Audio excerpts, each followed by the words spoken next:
Estoy emocionado de comenzar con ustedes un nuevo libro. Y como yo ya veo en sus boletines, vamos a comenzar a estudiar el libro de Esdras. Y usted se preguntará, bueno, ¿por qué Esdras? ¿Acaso se me ocurrió? ¿Por qué Esdras? Primero porque, si usted investiga un poco, el libro de Esdras es de los libros menos estudiados en las iglesias. Se lee incluso un poco más Nehemías, porque habla de liderazgo y bueno, se utiliza mucho Nehemías para cuestiones de liderazgo, pero Esdras es un libro que, lo vamos a ver más adelante, pero se los adelanto, es un libro que en el Antiguo Testamento o en la antigua tradición judía era un solo libro con Nehemías. Pero bueno, el canon del Antiguo Testamento, muchos años después lo dividió en dos, ¿verdad? Esdras, Nehemías, e incluso Esther se encuentra históricamente hablando en medio de estos dos libros. O sea, va a ser una bendición si Dios nos permite que pudiéramos estudiarlos de esa manera, porque todos están acompañados de algo que Dios nos quiere enseñar. Podríamos haber estudiado, yo tenía en mi corazón, les había comentado, poder empezar con Génesis, ¿verdad? O Proverbios, que también estoy adelantando mucho estudios sobre Proverbios, y yo estoy encantado con Proverbios, pero Dios puso carga en mi corazón sobre Esdras, y entonces empecé a preguntarle a Dios, ¿por qué Esdras? Y después de estar estudiando un poco más, me di cuenta de que no solo Esdras, Nehemías y Esther, sino que creen también Ageo, Zacarías y Malaquías son profetas que, valga la redundancia, profetizaron en tiempos de Esdras y Nehemías. Y sus profecías van, pues ahora sí que dedicadas, directas al pueblo judío al que le predicó o al que lideró Esdras y Nehemías. Entonces vamos a estar viendo a esos profetas para que usted se dé cuenta cómo Dios en su soberanía ha hecho grandes cosas a través de estos libros del Antiguo Testamento. Lo primero que quiero que hagamos antes de empezar a orar es que consideremos algunas cosas que son muy importantes cuando se estudia un libro del Antiguo Testamento e interpretarlo y aplicarlo a nuestras vidas. Son algunas consideraciones que quiero leerle, pero antes de leerlas quiero que oremos y le pidamos a Dios nos ayude con este comienzo. Señor, te damos gracias por la bendición de poder estar hoy reunidos. Gracias, Padre, por el enorme privilegio y bendición que es recibir la gracia de poder tener una iglesia, de poder tener un lugar donde escuchar tu palabra, donde alabarte. Independientemente de las circunstancias que cada uno de nosotros atravesamos, te glorificamos, Señor, el día de hoy. Gracias por cada cosa que permites en nuestras vidas. Auxílianos, ayúdanos, socórrenos. Pero no lo hagas, Señor, de las maneras en que a veces, muchas veces nosotros queremos o pensamos, sino habla conforme a tu bendita y santa voluntad manifestada en tu palabra. Guíanos en este inicio, Señor, de este nuevo libro. Instrúyenos y danos la capacidad por tu Espíritu de entender lo que quisiste hablar a través de Esdras a tu pueblo y lo que quieres hablar hoy a tu iglesia. Te damos gracias, te bendecimos en el nombre de Cristo Jesús. Amén. Bueno, entonces, la primera de las consideraciones que tenemos que entender cuando comenzamos a leer un libro del Antiguo Testamento, al igual en el Nuevo, ¿no? Pero muy especialmente en el Antiguo Testamento, es qué género literario tiene el libro de Esdras. Porque de acuerdo al género literario, nosotros tenemos la capacidad de interpretar dicho género de una manera diferente. O sea, usted no puede interpretar de la misma manera la poesía del Antiguo Testamento con la narración en el Antiguo Testamento. Y Esdras es un libro narrativo. Ahora bien, ¿qué es la narración? La narración, escuche lo siguiente, es una forma literaria que se caracteriza por seguir una acción secuencial en el tiempo y que consta de un argumento, un escenario y unos personajes. La narración en el Antiguo Testamento, hermanos, más que decirnos directamente, como otros libros de la Biblia, más que decirnos directamente lo que hemos o no de hacer, la narración nos muestra, escuche, cómo hemos de vivir mediante las acciones de los personajes. Repito, la narración, más que decirnos directamente lo que hemos o no de hacer, nos muestra cómo hemos de vivir mediante las acciones de los personajes. Iniciando por quién cree, por Dios. La narración nos va a decir qué atributos tiene Dios, qué acciones tomó Dios, nos va a relatar, porque otro sinónimo de narración es relato, y más que decirnos instrucciones, mandamientos directos, como en muchos libros de la Biblia, lo que la narración hace es que nos va a decir qué hacer a través de lo que los personajes hacen. Muy importante.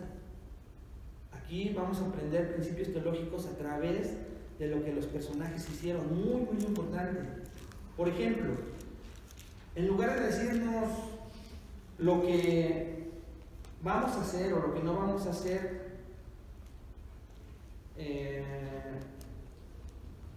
un ejemplo sería, por ejemplo, que Génesis es un libro también de narración, ¿está de acuerdo? Y en Génesis, en lugar de decirnos directamente la Biblia en Génesis que debemos de confiar en Dios y vivir por la fe en sus promesas, ¿a quién nos muestra para creer eso? A Abraham. Entonces nosotros a través de Abraham lo que vemos es que nosotros debemos de confiar en Dios y vivir por la fe en sus promesas, porque fue lo que le pidió a Abraham. Abraham vivió por fe, lo vemos en su personaje, y vivió por la fe en las promesas que Dios le hizo. Haré de ti una gran nación. Entonces, a través de la narración de lo que Génesis nos enseña en la vida de Abraham, nosotros como iglesia aprendemos a confiar en las promesas de Dios y en Dios mismo. Eso es lo mismo que vamos a aprender en Esdras, en el Antiguo Testamento. ¿Qué pasó con el personaje? ¿Qué pasó con el escenario que envolvía cada uno de los personajes que nos enseña a nosotros como iglesia? En la narración, hermanos, podemos aprender que Dios es el personaje central y podemos aprender mucho de él estudiando su forma de pensar y actuar en dichas narraciones. A diferencia de la narración o de los relatos en la literatura secular, porque también en la literatura del mundo existe la narración como un género literario, lo que hace la narración secular en el mundo, y los que son escritores sabrán entender este término, lo primero que juzgan, critican o tratan de ver es que lo que nos está narrando un cuento, una historia, lo que nos está narrando, lo primero que cuestionan es su historicidad y su realidad de dichos acontecimientos. O sea, ¿realmente pasó eso? Es lo primero que viene a nuestra mente cuando nosotros nos encontramos frente a un libro que narra historia, cosas, eventos, acontecimientos. ¿Cierto o no es cierto? Es lo que hace usted cuando, obviamente no es un género literario de la narración, pero en un argumento de un periódico nos narran alguna historia y lo primero que hacemos es pensar si es cierto o no. Que dicho personaje ya cambió una reforma, ¿por qué lo hizo? ¿Será cierto o no? Y empieza a nosotros el cuestionar la veracidad e historicidad de dicha narración. Pero a diferencia de ese tipo de narración secular, escuche, muy importante, nosotros no pretendemos usar la narración bíblica con estos términos, sino que creemos que la narración que vamos a estudiar describe acontecimientos verdaderos e históricos. O sea, aquí no vamos a dudar en que todo lo que veamos y leamos sucedió en realidad. No se trata de que nosotros nos pongamos a pensar, ¿será cierto que Ciro empezó a dar un decreto nada más porque sí? Lo vamos a ver más adelante. Pero nosotros tenemos que tener cuidado de dos cosas en cuanto a cuando nos enfrentamos a un libro de narración del Antiguo Testamento. Número 1, debemos tener cuidado de no embelezarnos con el relato y perder de vista su significado, que es lo que normalmente pasa con muchos maestros, iglesias, predicadores, que se embelezan con la historia y pierden el sentido del significado correcto de la intención del autor original y lo que Dios quería decirle a su audiencia original. Nosotros no tenemos que perder de vista el relato, pero no tenemos que embelezarnos con buscar cosas que ahí no están. Otro peligro es de asumir la narración, que lo que leamos y nos esté narrando solo es historia y no teología, porque la historia para muchos de nosotros, bueno, para mí no, a mí me encanta la historia, pero yo sé que la historia para muchos, el leerla es pesado, no les gusta la historia.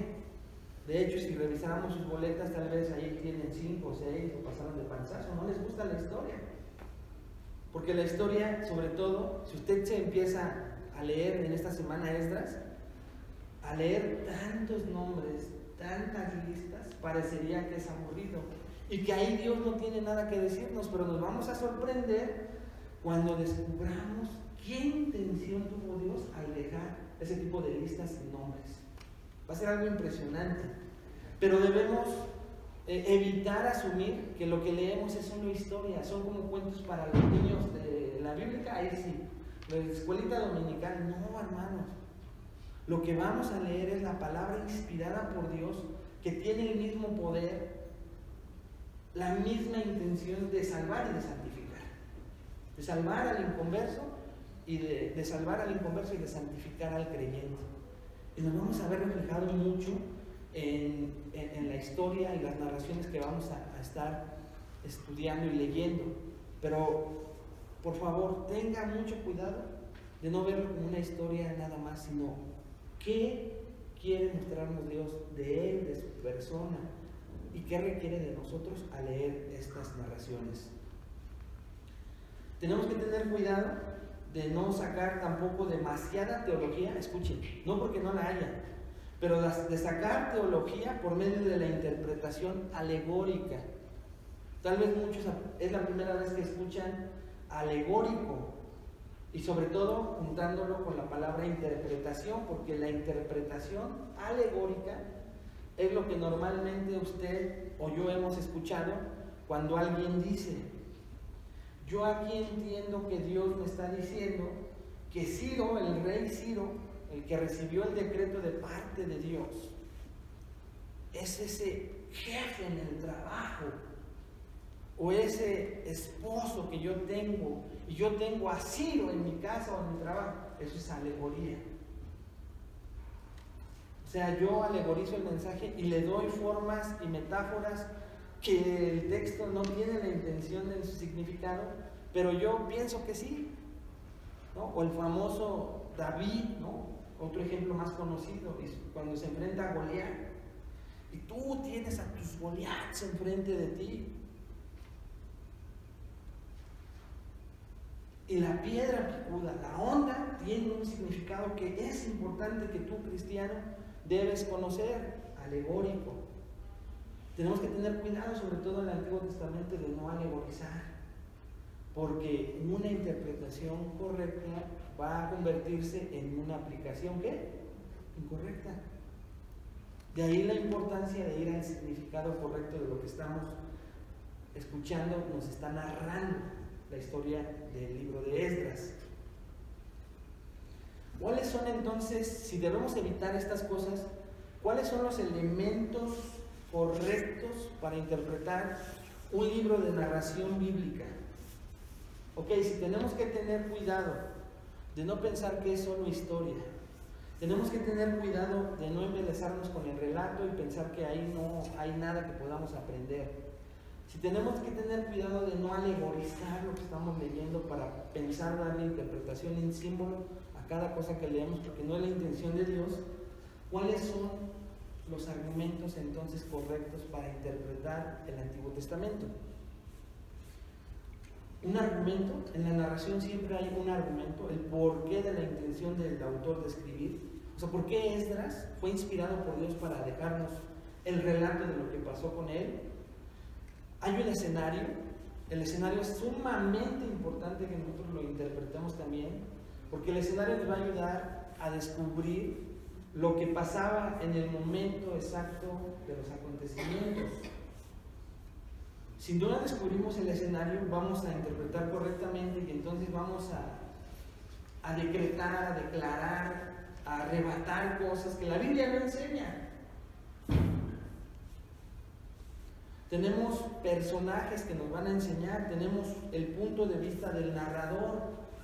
¿Qué será eso del punto de vista del narrador? Si usted no se ha dado cuenta, cuando usted lea libros de narraciones del Antiguo Testamento, de repente usted va a escuchar, y Dios puso durante 70 años a Israel porque Israel desobedeció.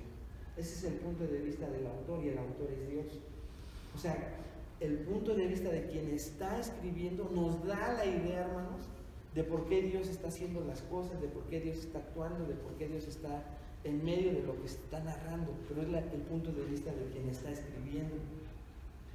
Y siempre vamos a encontrar en el género narrativo el contraste o la comparación. Eso también es muy importante. Siempre vamos a ver el negro y el blanco, lo bueno, lo malo, la luz y las tinieblas. Esto es algo interesante, porque nos vamos a identificar dónde estamos nosotros. Y al darnos cuenta, vamos a evitar el pensar que el Antiguo Testamento no tiene mucho que enseñarnos, porque ya tenemos el Nuevo Testamento. Pero es una equivocación. Y el mismo Pablo se lo dijo, por ejemplo, a los romanos. Si me acompaña en su Biblia, si es rápido o en la pantalla, o si no, escúchelo. Dice Romanos 15:4, fíjense lo que Pablo decía del Antiguo Testamento. Porque las cosas que se escribieron antes, ¿ya se dio cuenta? Para nuestra enseñanza se escribieron, a fin de que por la paciencia y la consolación de las Escrituras tengamos esperanza. Entonces Pablo le dice a los romanos, y Dios hoy a nosotros, hermanos, que todas las cosas que se escribieron en el Antiguo Testamento para nuestra enseñanza se escribieron. La iglesia en Roma ya era una iglesia cristiana. ¿Usted es cristiano? ¿Sí? Para usted y para mí se escribieron. Vea lo que dice en 1 Corintios. Iba a leerles nada más el versículo 11, pero vayamos desde el versículo 6 de 1 Corintios 10. 1 Corintios 10, versículo 6 al 11. Ahí Pablo está hablando de lo que pasó con Israel y de dónde sacó Dios a Israel de la esclavitud. Está narrando eso. Y vea lo que dice el versículo 6. Mas estas cosas, las que acaba de narrar, que pasaron, sucedieron, vea el propósito, como ejemplo para nosotros, para que no codiciemos cosas malas como ellos codiciaron. Versículo 7. Ni seáis idólatras como algunos de ellos, según está escrito. Se sentó el pueblo a comer y a beber y se levantó a jugar. O sea, Pablo lo que hace es citar lo que está diciendo el Antiguo Testamento, y que de eso vamos a aprender a no hacerlo. Versículo 8. Ni forniquemos como algunos de ellos fornicaron y cayeron en un día 23,000. Sigue narrando lo que pasó. Ni tentemos al Señor como también algunos de ellos le tentaron y perecieron por las serpientes. Ni murmuréis como algunos de ellos murmuraron y perecieron por el destructor. Pero vean el versículo 11 y escúchenlo con mucha atención. Y estas cosas les acontecieron como ejemplo y están escritas para amonestarnos a nosotros, a quienes han alcanzado los finales de los siglos. ¿Se da cuenta cómo el Antiguo Testamento entonces tiene mucho que enseñarnos? Tiene propósitos especiales para nosotros como iglesia. Entonces será interesante estudiarlo, por supuesto. El último gran peligro que debemos de tener es que cómo vamos a aplicar esa enseñanza a nuestra vida hoy. ¿Qué significó para los receptores bíblicos? O sea, ¿qué significó para ellos que lo recibieron por primera vez? Después, preguntarnos cuáles son las diferencias entre esos receptores bíblicos y nosotros. Eso lo vamos a aprender aquí durante el estudio de Esdras. Ok, primero, ¿qué significó para ellos? Es la intención por la cual ustedes deben de orar por nosotros, los que vamos a dar el libro de Esdras, para que nosotros encontremos el sentido original de la interpretación correcta. ¿Qué significó para ellos? Número 2, que podamos enseñarles cuál es la diferencia entre esos receptores bíblicos y nosotros. Tercero, ¿cuál es el principio bíblico que sale a la luz en cada enseñanza? En cada tramo de versículos que vamos a abarcar. Nos vamos a ir más rápido que con el libro de Efesios, porque es una narración. Entonces tenemos que tener cuidado los principios que Dios quiere dejarnos a nosotros como iglesia, para que no nos pasemos nosotros esos principios y ustedes no se alimenten con ellos, o yo primeramente, porque si se me pasan a mí, ya los afecté a ustedes. Entonces los principios bíblicos que Dios quiere enseñarnos necesitan salir, porque el Antiguo Testamento, después de que los descubramos, ahora, ¿cómo los ve esos principios bíblicos el Nuevo Testamento? ¿Siguen siendo aplicables para nosotros como iglesia o eran solo para Israel? Tenemos que empezar a desmenuzar cuándo la narración nos está diciendo que fue para un momento preciso para ellos y cuándo sí son aplicables en la iglesia. ¿Cuál es la marca más segura de que lo estamos haciendo correctamente? El Nuevo Testamento. ¿Qué dice o matiza o enseña el Nuevo Testamento de lo que estamos leyendo del Antiguo? Sumamente importantísimo.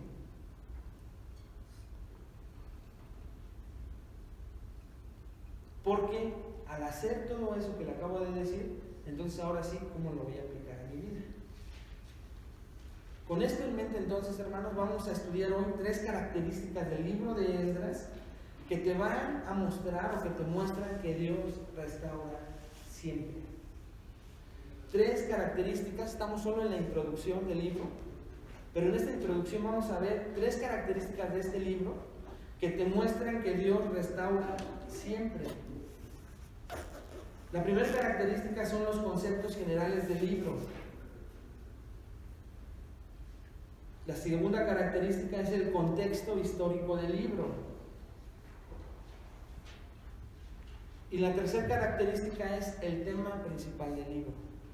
Al estudiar esas 3 características solamente, hermanos, nosotros hoy la intención de Dios es mostrarnos a todos que Dios siempre restaura. Entonces vamos a ver primero los conceptos generales del libro. Vamos a comenzar diciendo que Esdras o el libro recibe el nombre de su autor, del autor del mismo libro. El nombre de Esdras es arameo y es derivado de una palabra hebrea que es la palabra eser, que significa ayuda. Entonces Esdras significa ayuda, o la ayuda de ¿quién? De Dios. La ayuda de Dios. Esdras, tenemos que aprender quién era, y Esdras era un levita. Y los levitas eran una de las 12 tribus de Israel. Y esas 12 tribus, de esas 12 tribus, una tribu, que era la de los levitas, era la que se iba a dedicar a todas las ordenanzas del templo y los servicios religiosos. Y Esdras pertenecía a esa tribu. Eso nos lo enseña Esdras 7 del 1 al 5. Era un escriba diligente en la ley de Moisés. Eso nos lo enseña Esdras 7:6. Él era diligente en la ley de Moisés. De hecho, el versículo clave, el versículo 10 del capítulo 7, añade que Esdras había preparado, escuche esto, su corazón para inquirir la ley de Jehová y para cumplirla, y para enseñar en Israel sus estatutos y decretos. Ese dice el versículo 10 del capítulo 7. El versículo 6 de Esdras 7 indica que tuvo acceso a la presencia del rey de Persia, lo que indica que era una persona muy importante en su tiempo. Lo vamos a aprender, pero Esdras era alguien importante. Y Esdras, como última característica, fue el que guió, escuche esto, muy importante, el segundo regreso de Israel a la tierra prometida. ¿De qué estás hablando, José Luis? ¿Cuál será el regreso? ¿Por qué la tierra prometida? ¿No fueron a la tierra prometida cuando salieron de Egipto? Sí, pero ahorita nos vamos a situar en el contexto histórico correcto. Pero el libro de Esdras nos cuenta 2 de los 3 regresos del pueblo de Israel a la tierra prometida, porque escuché esto. Después de que Dios sacó a Israel de Egipto y lo llevó a la tierra prometida y cumplió su palabra de llevarlo a la tierra prometida, le dijo que iba a haber sobre ellos bendiciones y maldiciones, que si ellos seguían la ley de Jehová, si se aferraban a depender de Dios, iba a haber bendición, pero que si no lo hacían, iba a haber maldición. ¿Y qué cree que hizo Israel? Pues desobedeció. Y entonces Dios disciplina a su pueblo elegido y lo lleva cautivo durante 70 años. Y ahorita en el contexto histórico vamos a hablar de qué significaba el que los hayan llevado cautivos, pero vámonos con calma. Pero entonces el pueblo de Israel, el pueblo de Dios, el pueblo que Dios escogió, es esparcido por los alrededores de la tierra por desobediencia. Y Esdras, hermanos, a través de la promesa que Dios había hecho de decir primero que los iba a disciplinar durante 70 años y después que los iba a restaurar, iba a regresarlos a la tierra prometida.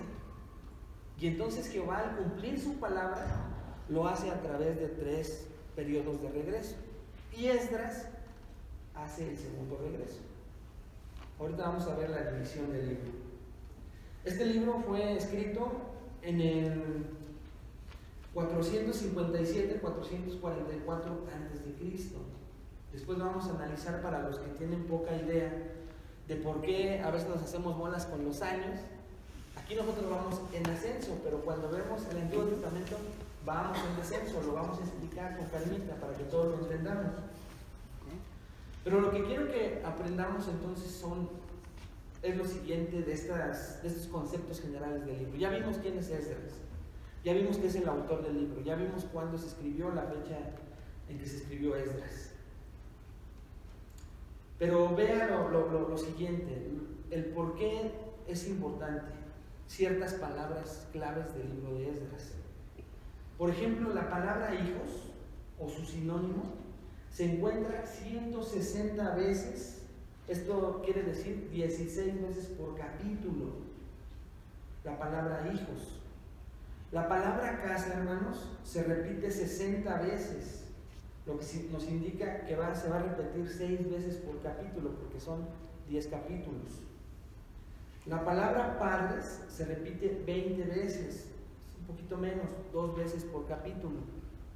Pero si usted se da cuenta de qué palabras son, es hijos, padres, casa. Padre Dios, Israel los hijos, regresando ¿a dónde? A casa. Se enfatiza los hijos porque se va a narrar el regreso de estos hijos a casa, a la tierra prometida. Y no es que sea menos importante padres o padre, sino por el contrario, el tema central es Dios. Y quien va a ejecutar ese regreso es Dios. ¿Cómo podemos empezar a aplicar esto a nuestras vidas? Bueno, también algunas otras palabras claves son orden, decreto, mandato, porque Dios es quien ordena, quien decreta, quien manda todo lo que sucede para esos 3 regresos. Él orquesta todo, hermanos.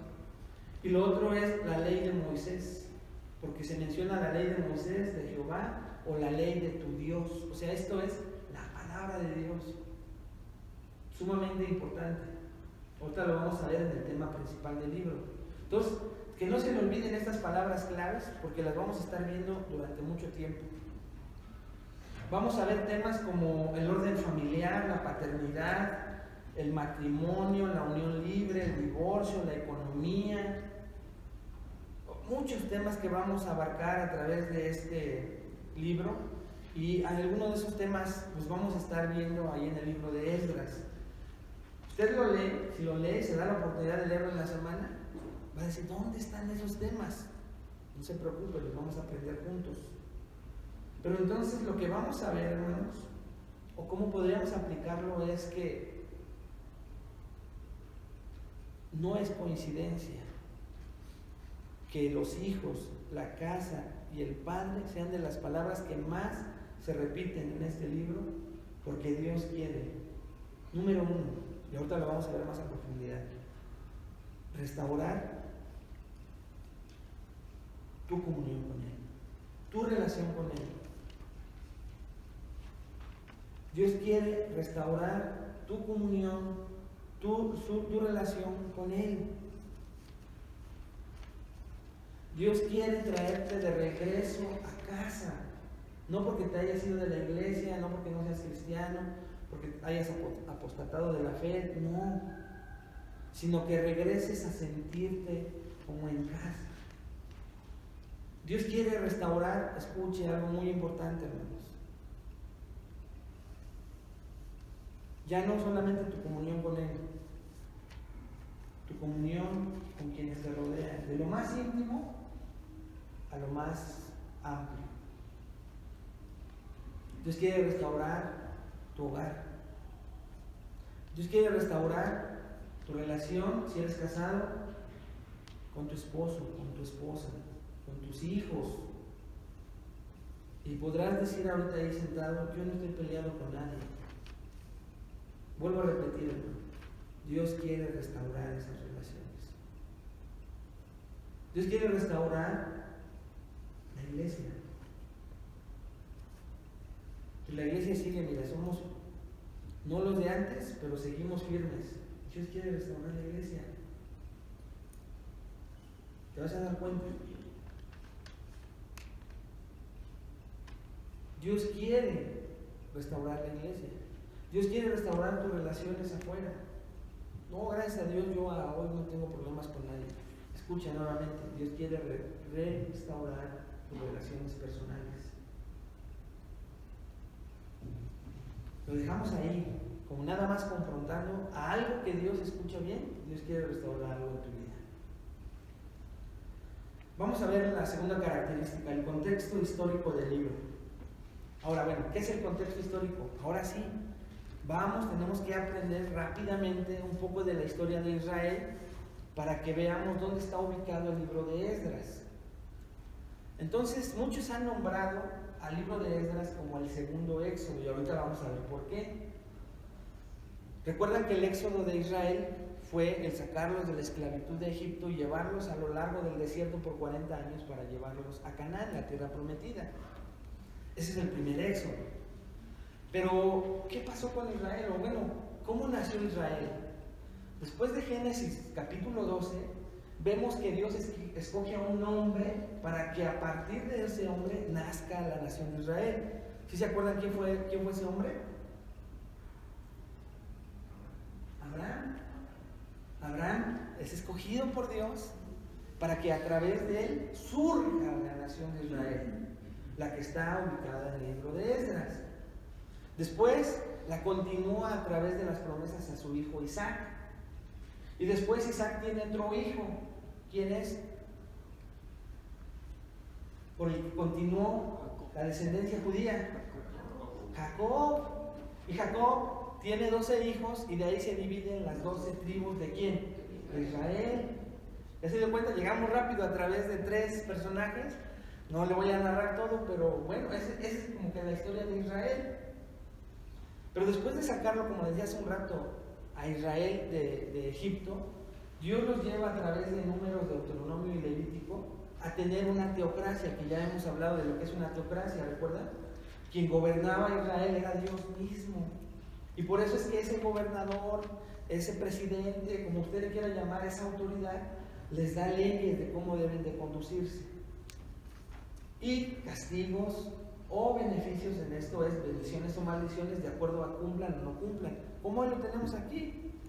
Pero nosotros estamos en una democracia, ¿verdad? Pero ellos tenían una teocracia. Y entonces es Dios quien gobierna al pueblo de Israel. ¿Pero qué creen? Israel se aburre de tener una teocracia y le pide rey a Israel. Ya no queremos que tú nos gobiernes, Señor. Ya nos cansamos déjanos que alguien aquí humano lo pueda hacer. Y entonces desechan la gobernatura de Dios y ahora piden rey. ¿Y qué rey llega? Saúl, ¿verdad? Y aunque Saúl es un rey pagano, es un rey que comete muchos errores, económica y políticamente hace crecer a Israel. Y la nación de Israel, hermanos, empieza a crecer política, económicamente, espiritualmente va en decadencia, pero política y económicamente va creciendo. Y después llega otro rey a darle un auge un poquito todavía mayor. ¿Quién es este rey? David, ¿verdad? Este rey David, acompañado de la mano de Dios, siendo un hombre conforme al corazón de Dios, nuevamente vuelve a ser más poderoso a Israel, más fuerte económica y políticamente, pero todavía no es el último auge de Israel. Todavía le falta el rey más sabio del mundo, ¿verdad? El hijo de David. ¿Quién es este rey? Salomón. Y otra vez, económica y políticamente Israel está en el auge, está en la cima, pero espiritualmente todavía está mucho más abajo. Y se da uno cuenta con la vida de Salomón, porque Salomón tiene alrededor de 1000 mujeres el hombre. Y entonces imagínense la vida de los hijos de Salomón. Dentro de ellos otro rey que se llama Roboam. Y si usted lee la vida de Roboam es el que ya empieza la decadencia a través de muchos otros reyes y de la descendencia de Salomón, reyes buenos, reyes malos, la mayoría malos, hermanos, que hace que Israel empiece su decadencia espiritual todavía más en el hoyo, pero su decadencia también económica y políticamente hablando, ahora ya va para abajo, tanto al grado de que Roboam divide y hace dos reinos, el reino del norte y el reino del sur. Y 10 de las 12 tribus se van al norte, y es lo que se conoce como Israel en las historias y relatos que narra el Antiguo Testamento. Y 2 de esas tribus se les conoce como Judá. Entonces se dividen en 2 reinos, Israel y Judá. Pero bueno, están divididos y Roboam hace eso. Otro rey destruye todavía más y divide la nación israelita. Pero la tendencia de Israel sigue siendo la misma: idolatría, desobediencia, adorar a otros dioses, mezclarse con otras razas, buscar mujeres, hombres, para destruir la raza, cosa que Dios les había dicho después del Éxodo, que no debería de ser así, que ellos eran diferentes, eran un pueblo escogido. A ellos no les importó, ellos iban en búsqueda de mujeres extrañas y ahí estaban. Entonces llega todo eso y Dios, disciplinando a su pueblo escogido, les manda advertencias a través de varios de los profetas que nosotros vemos y les dice: paren ya con su idolatría, deben de detenerse, deben de volverse a Dios, deben de volverse a Jehová. Y a muchos de esos profetas los tildaron de locos, a muchos los corretearon, los querían asesinar, los ignoraban. Dios advertía a su pueblo, pero no lo oyeron. Entonces Dios envía a otros profetas a decirles: ya basta, Israel. Si tú sigues en esa tendencia de desobedecer, te va a pasar esto. Y te voy a llevar cautivo. Va a venir una nación más grande y te va a consumir, y te va a absorber, y te va a esclavizar. Tú saliste de Egipto para no volver a ser esclavo, pero como sigues en tu necedad, te voy a volver a esclavizar. Se lo estoy diciendo y parafraseando para resumirlo rápido, ¿eh? No crean que es así. Se lo estoy tratando de narrar y relatar lo menos aburrido posible. Pues ¿qué creen? Que Israel no hace caso. Y al no hacer caso, Dios a los 2 reinos los lleva a una esclavitud. Primero a los del norte, a través de los asirios, y a los del sur, años después, a través de Babilonia, que eran 2 imperios poderosos, y que los muchachos de primaria o secundaria, pues en historia nos piden, ¿verdad? Nos piden investigar sobre estos imperios que fueron reales. Y entonces usted va a la papelería y pide una monografía del imperio babilónico, y ahí nos da nuestra monografía para ver que es cierto, que fue real. Pero tan real fue que esos dos imperios esclavizan al pueblo de Israel por su desobediencia. Estamos en el contexto histórico. Lo interesante de esto, hermanos, es que los asirios tenían una manera de esclavizar a sus pueblos y los babilónicos otra. Uno, por ejemplo, lo que hacía es que cuando esclavizaba a una nación, la desaparecía por completo y la absorbía dentro de su imperio. Y entonces la tarea que tenía esta nación era inculcarle nuevos valores, cultura, creencias de todo tipo, pero era una tarea, era una segunda guerra que hacían los asirios, que es del imperio que les estoy hablando, para desaparecer no solo del mapa geográfico a la nación que conquistaban, sino desarraigarla completamente.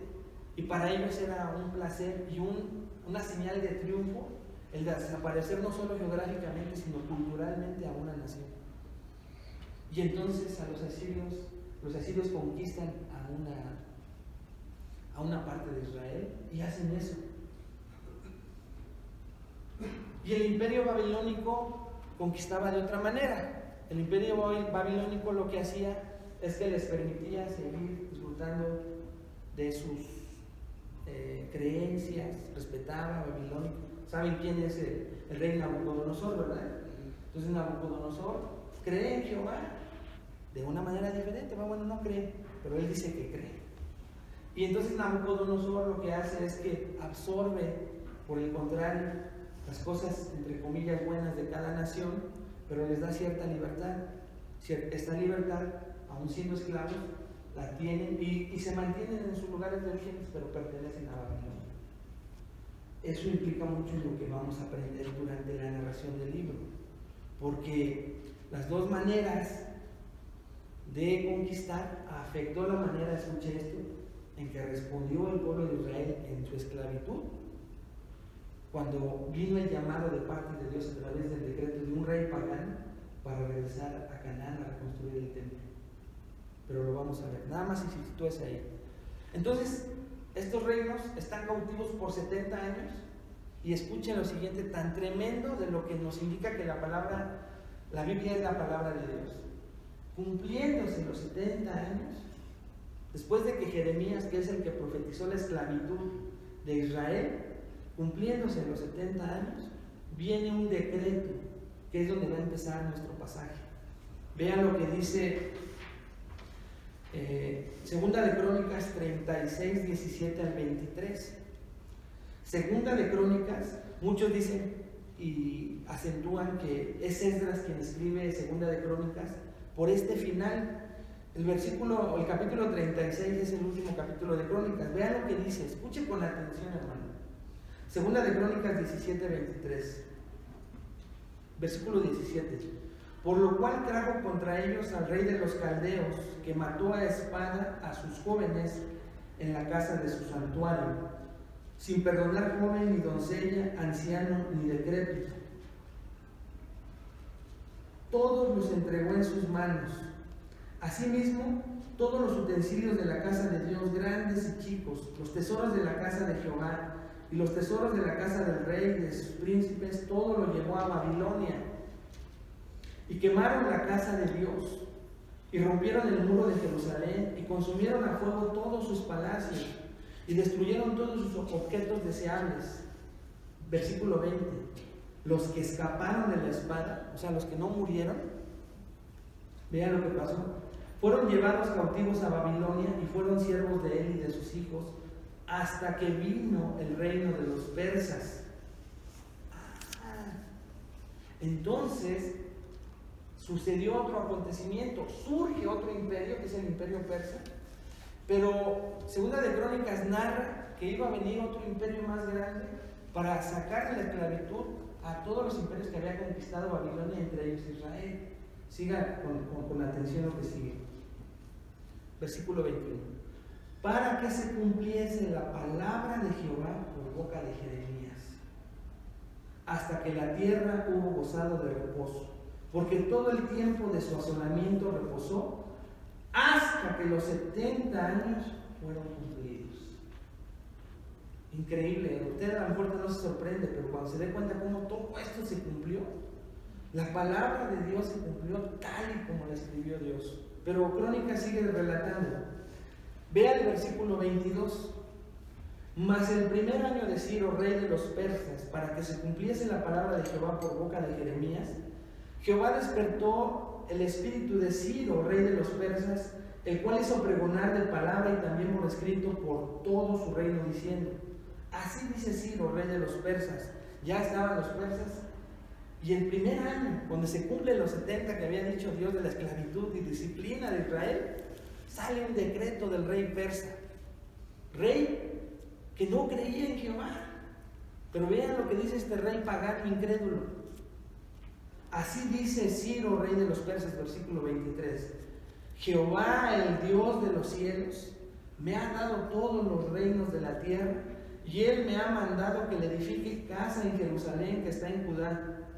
Quien haya entre vosotros de todo su pueblo, sea Jehová su Dios, ¿ya vio? Su Dios con él, y suba a Jerusalén y vaya a edificar ese templo. Ciro, hermanos, un rey pagano que reconoce que todo lo que tiene se lo dio Jehová, el rey de los ejércitos. Justo cuando se cumplen los 70 años de la disciplina que Dios había predicho para Israel por su desobediencia, sale un rey pagano a decir que recibió palabra de Jehová. Eso solo Dios lo puede hacer. Pero ahora sorpréndase más. Vean cómo empieza Esdras 1, del 1 al 3. Esdras 1 al 3. En el primer año de Ciro, rey de Persia, para que se cumpliese la palabra de Jehová por boca de Jeremías, despertó en Jehová el espíritu de Ciro, rey de Persia, el cual hizo pregonar de palabra y también por escrito por todo su reino, diciendo. Vea el versículo 22 de segunda de Crónicas. Mas el primer año, rey de Ciro, de los persas, para que se... Lo mismo, hermanos. Versículo 2, así ha dicho Ciro, rey de Persia. Y repite lo que dice en el versículo 23 de segunda de Crónicas. Jehová, el Dios de los cielos, me ha dado todos los reinos de la tierra y me ha mandado que le edifique casa en Jerusalén, que está en Judá.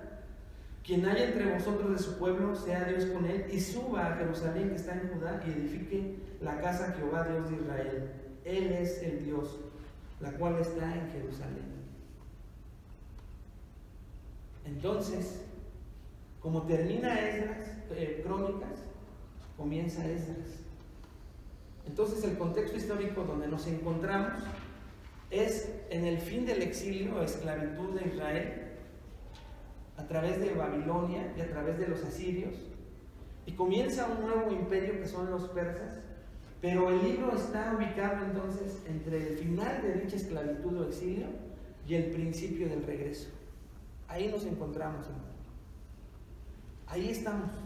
Se acabó la disciplina para Israel, comienza la promesa, la fidelidad, el amor nuevamente manifestado por Dios, que a pesar de cómo era Israel, por haberlo escogido, Él iba a manifestar su fidelidad al restaurarlo nuevamente y regresarlo a la tierra prometida. Quiere decir, hermanos, entonces, que nosotros nos vemos en muchas cosas reflejados con Israel. En muchas. Él escogió una nación en el Antiguo Testamento. Y escuche esto. Lo escogió a usted y a mí antes de la fundación del mundo. Sacó de Egipto, de la esclavitud, de Egipto a Israel, y a usted y a mí nos sacó de la esclavitud del pecado en la que nos encontrábamos. Y pudiera seguir diciendo muchas cosas, pero lo quiero dejar al final de una aplicación para todos nosotros. Pero, ¿por qué nos ubicamos en la historia de Israel?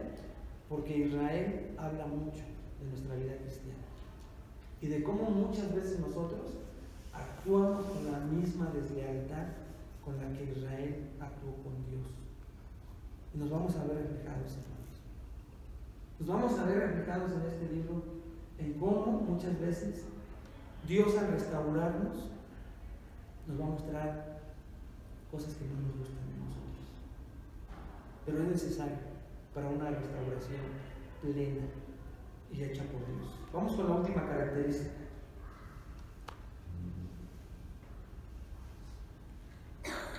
El tema principal del libro. El tema principal del libro lo vamos a encontrar en Esdras capítulo 7, versículo 10. Dice Esdras 7:10, porque Esdras había preparado su corazón para inquirir la ley de Jehová y para cumplirla y para enseñar en Israel sus estatutos y decretos. Les digo rápidamente porque lo vamos a ver cuando lleguemos a Esdras 7:10, pero este es el versículo clave porque dice que este hombre, Esdras, preparó su corazón para algo en especial, hermanos. Dice que para inquirir la ley de Jehová, y aquí lo vamos a ver con precisión en el hebreo y con todo lo que significan los verbos y la gramática, pero le digo rápidamente, inquirir significa estudiar, escudriñar. Él preparó su corazón para estudiar la palabra de Dios, para, escuche hermano, regresar a la palabra de Dios que Israel había olvidado y que había desechado, pero no solo para inquirir en ella, dice algo contundente, dice, y para cumplirla. ¿Qué quiere decir esto? Para obedecerla, para vivirla, para aplicarla. Y todavía no termina en eso, dice, y para enseñar en Israel sus estatutos y decretos. Esto es para compartirla. Ahora, como dijimos que en la narración vamos a ver y aprender de los personajes, vamos a aprender de Esdras, de cómo preparó su corazón para inquirir, escudriñar en la ley, para obedecerla y para enseñarla. Pero todo detrás de eso viene porque Dios lo puso de esa manera. Estamos en el 7:10, vea el 7 del 6 al 9. Dice Esdras 7, versículo 6 al 9. Vamos terminando, hermanos. Este Esdras subió de Babilonia. Era escriba, diligente en la ley de Moisés, que Jehová, Dios de Israel, había dado. Y le concedió al rey todo lo que pidió, porque la mano, escuche, vea esto.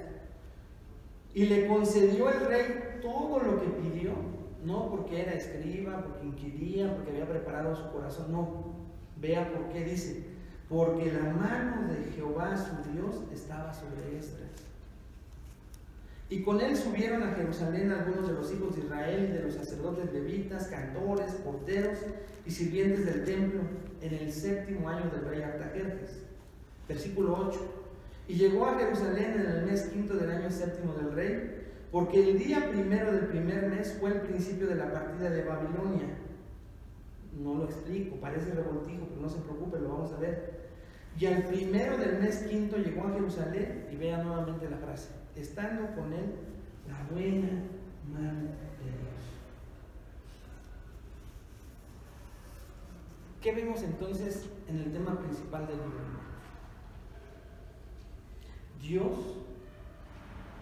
es mi oración, hermanos, que al poder estudiar este libro, Dios haga lo que hizo en Esdras. Dios provoque en nosotros preparar nuestro corazón esta mañana, preparar nuestro corazón para inquirir en la ley, en su palabra, pero no solo para eso, sino también ¿para qué? Para que la cumplamos. Para que la cumplamos y para que la enseñemos, para que la prediquemos, para que la llevemos más allá de estas 4 paredes. Que se cumpla lo que Esdras 7:10 nos enseña, lo que es el tema principal para Dios, para los teólogos y lo que Dios quiere empujarnos a hacer. Todo eso tiene que venir a través de una restauración, y esa restauración, muy importante, hermano, comienza y solo es eficaz si comienza y termina con la palabra de Dios. La que nos va a restaurar es la palabra, no sus intentos de ser mejor cristiano, no sus intentos, hermanos, de ser mejor persona, porque las consecuencias de la desobediencia le están alcanzando. Todos esos intentos humanos, escuche, hermano, vamos a estar aplicando aquí. Aquí viene lo bueno de la exhortación de la prédica. La restauración de nuestras vidas, de nuestra relación con Dios, de nuestra vida cristiana, de cómo somos como hijos de Dios, como mujer, como esposa, como congregantes, como iglesia, si no comienza con la palabra de Dios, no va a perdurar. Porque el que la comienza es Dios y Dios hoy obra solo a través de su bendita palabra. Es de ahí, hermanos, del porqué de mucha inconstancia en muchos cristianos hoy en día. ¿Usted se ha preguntado, como yo tal vez, el porqué de la inconstancia tanto, por ejemplo, en esta iglesia? Que Dios quiere restaurar, y aunque los que nos ven en internet sepan que somos honestos incluso como iglesia, ¿por qué tanta inconstancia en esta iglesia tan solo para congregarse? Para no entender, hermanos, la importancia y de que es una muestra y manifestación de que nacimos de nuevo y de que ese nacimiento nos hace querer estar en comunión con los hermanos.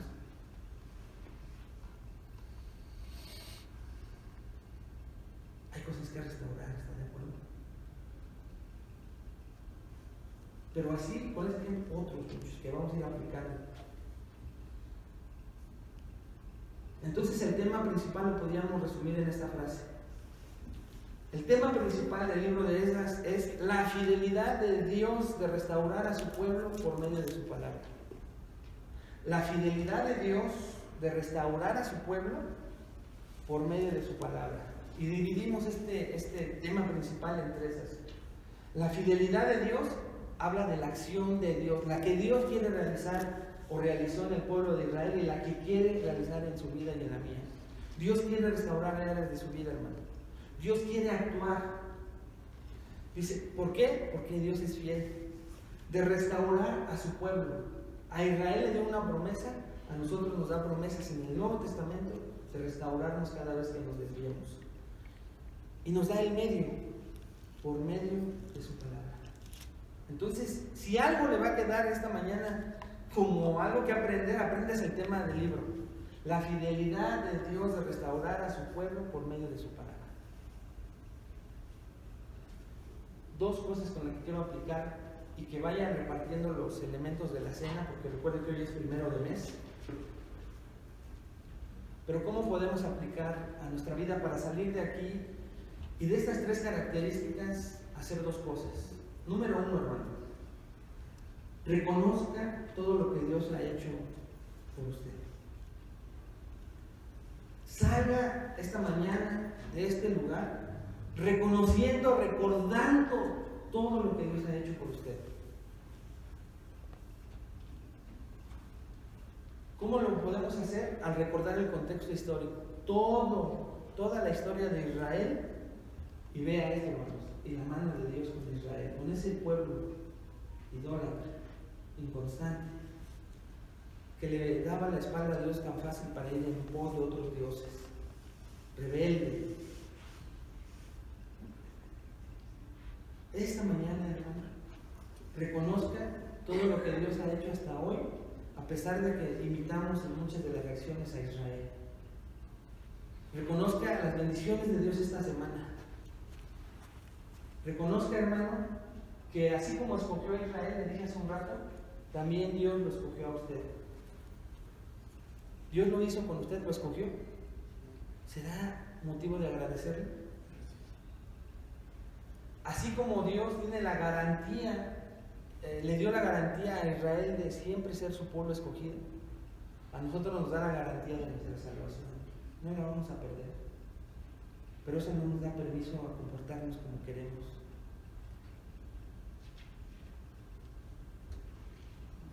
Dios le dio su salvación a Israel y se la dio a usted y a mí. Dios sacó de la esclavitud de Egipto a Israel y Dios nos sacó a nosotros de la esclavitud del pecado. Dios, hermano, le dio su ley a Israel y nos dio a nosotros la Biblia para leerla y tenerla siempre. Escuche esto, hermanos. Dios disciplinó a Israel, pero nunca lo abandonó. Y así con nosotros. Dios nos podrá disciplinar. Lo esté disciplinando a través de pruebas muy duras que tal vez esté viviendo, pero escuche, nunca lo va a abandonar. Nunca lo va a abandonar. Derramó su gracia en Israel, no dude que la ha derramado en nosotros.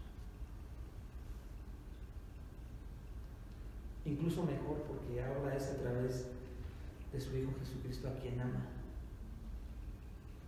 Será motivo de darle gracias a Dios por lo que ha hecho por nosotros. Llévese eso en su corazón. Que la pequeña introducción y todo lo que vimos de cómo Israel llegó a situarse en el contexto histórico en el que está escrito el libro y por su desobediencia, tuvo que ser exiliado, disciplinado, pero ahora ha empezado con la promesa de ser restaurado. Todas las áreas de nuestra vida que necesiten ser restauradas, Dios las quiere restaurar. Dios las quiere restaurar. Segunda aplicación práctica, muy importante. Escuche con atención, hermano.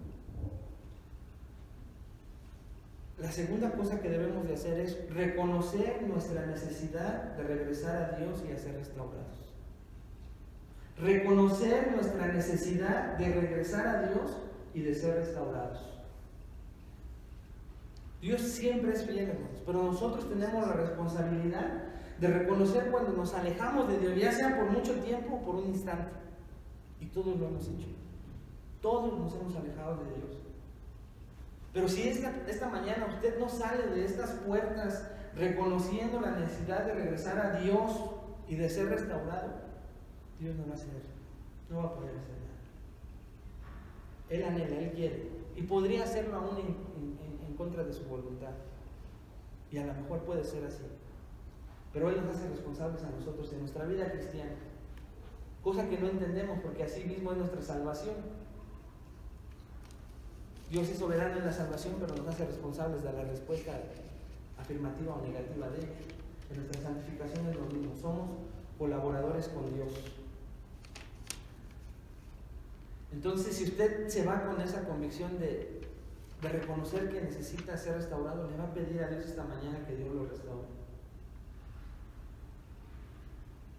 Si no reconoces esta mañana que tienes la imperiosa necesidad de ser restaurado, no va a suceder. Y hermanos, no con esto estoy diciendo que todos aquí estamos alejados de Dios, muy lejos de Él, así, y que estamos perdidos. No necesariamente tiene que ser eso. Si nos escuche, todos nos alejamos de Dios y necesitamos reconocer que nos hemos alejado en cierta manera de Dios y necesitamos ser restaurados. Alguien tal vez aquí esta mañana necesita regresar a su primer amor. Alguien aquí esta mañana tal vez tenga que reconocer esta mañana, hermano, que la pasión con la que se acercaba a la palabra de Dios necesita ser restaurada. Que la pasión y el amor con la que usted se venía a congregar necesita ser restaurada.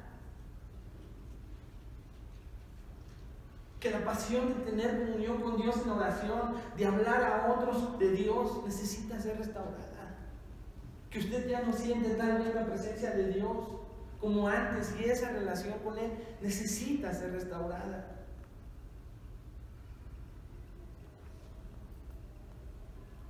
Empezando por lo más importante que es Dios. Pero tal vez usted necesite restaurar una relación con un ser querido, con un ser amado, con un hermano en la iglesia, con un vecino.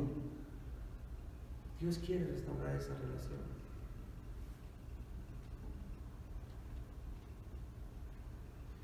Tal vez alguien que venga por primera vez o que nos escuche a través del video, nos vea, no necesita ser restaurado, sino ser llamado por primera vez.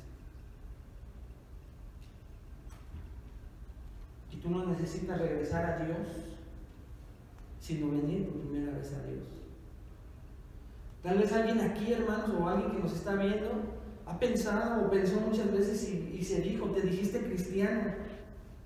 Pero en ti, a través de la predicación y de la palabra de Dios, te das cuenta que no hay fruto de ese cristianismo, que no hay deseo, que no quieren las cosas de Dios, que estás aquí tal vez a fuerzas.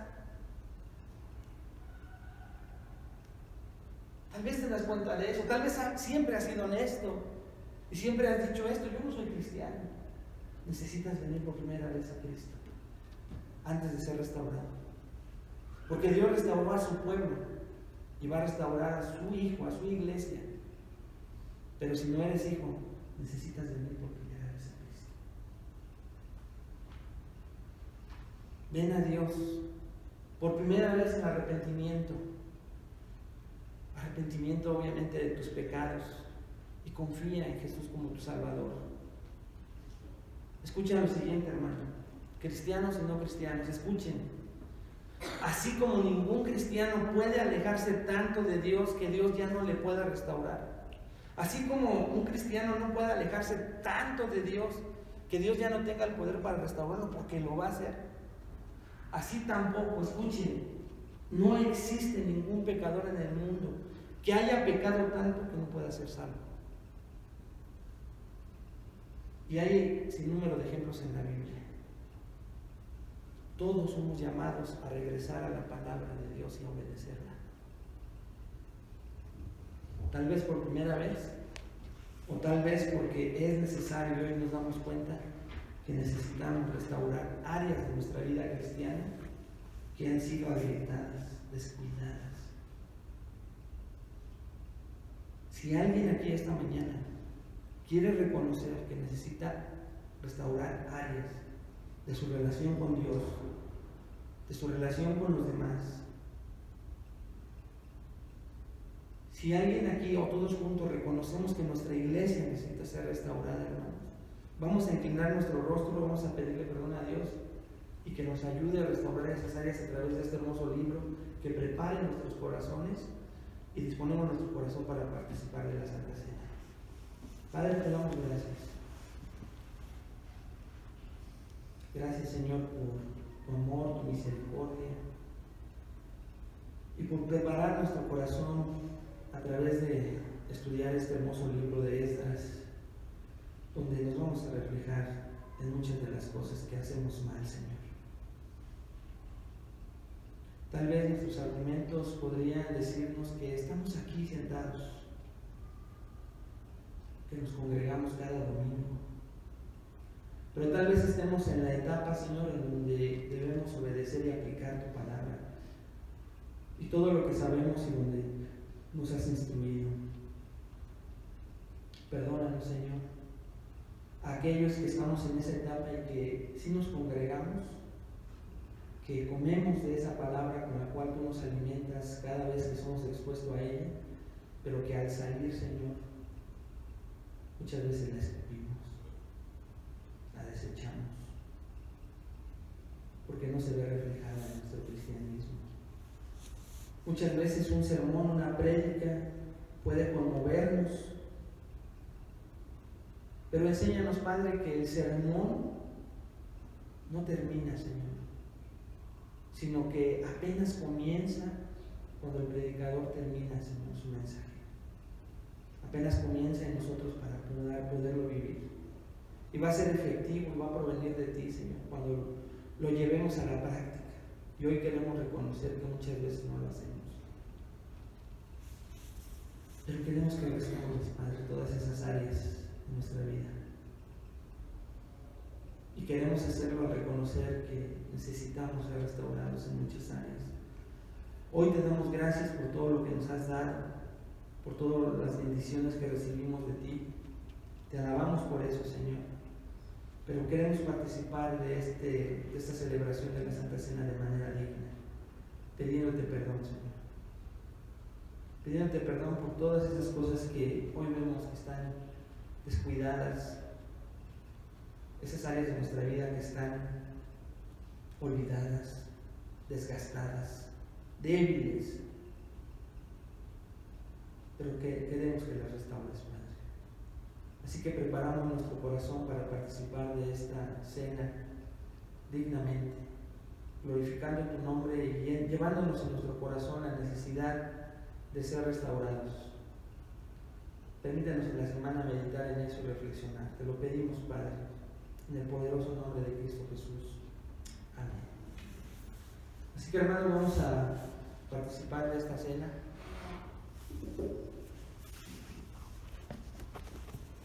Vamos a participar de los elementos. Si ya tiene